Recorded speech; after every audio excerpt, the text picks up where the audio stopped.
Ok, aujourd'hui on va parler du verbe to tread. La première fois que j'ai croisé ce mot et qu'il m'a perturbé, c'est en regardant le premier épisode de la deuxième partie de la dernière saison de Breaking Bad. On entend le mot tread dans la dernière phrase de cet épisode.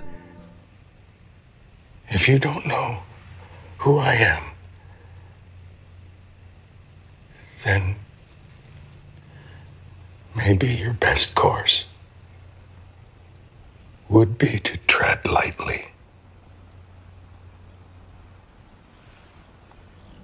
Ici nous avons donc tread lightly. Et dans la même veine en anglais nous avons tread carefully. Le verbe to tread est un autre mot en anglais pour dire marcher. Donc si vous faites ça lightly, qui littéralement veut dire légèrement, ou alors carefully, qui veut dire en faisant attention, ça veut dire que vous faites attention où vous mettez les pieds. Vous faites attention où vous allez, vous faites attention à ce que vous faites.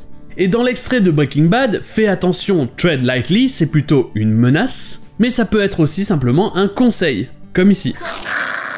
I tread lightly there, Chief. That napalm don't look right. Et comme je l'ai dit, tread c'est un synonyme de marcher, mais ce n'est pas très courant. Vous le trouverez principalement dans tread lightly et tread carefully, et dans 3 autres situations.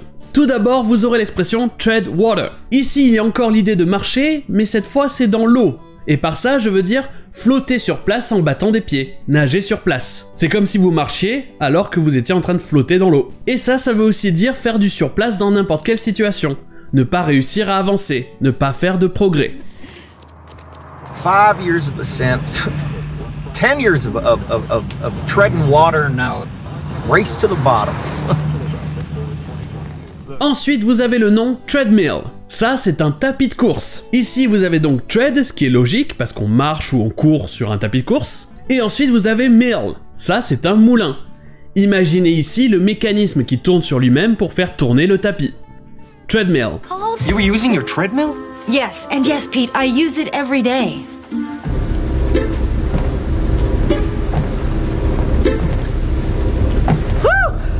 Et enfin, to tread, c'est un verbe irrégulier. Vous trouverez quand même des fois la forme passée régulière avec ed, treaded, mais normalement, à la base, le prétérit de tread, c'est trod, et le participe passé, c'est trodden. C'est pour ça qu'en anglais, vous avez l'adjectif downtrodden. Vu que tread, ça veut dire marcher, et que trodden, c'est son participe passé, downtrodden, c'est pour parler de quelqu'un qui se fait marcher dessus, qui est piétiné, ou de manière générale, quelqu'un qui est opprimé.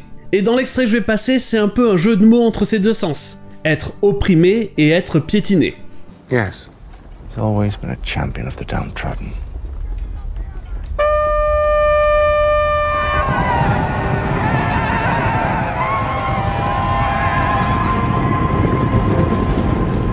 I think we're about to be the downtrodden. Et voilà pour tread, et sur ce je vous dis, à demain.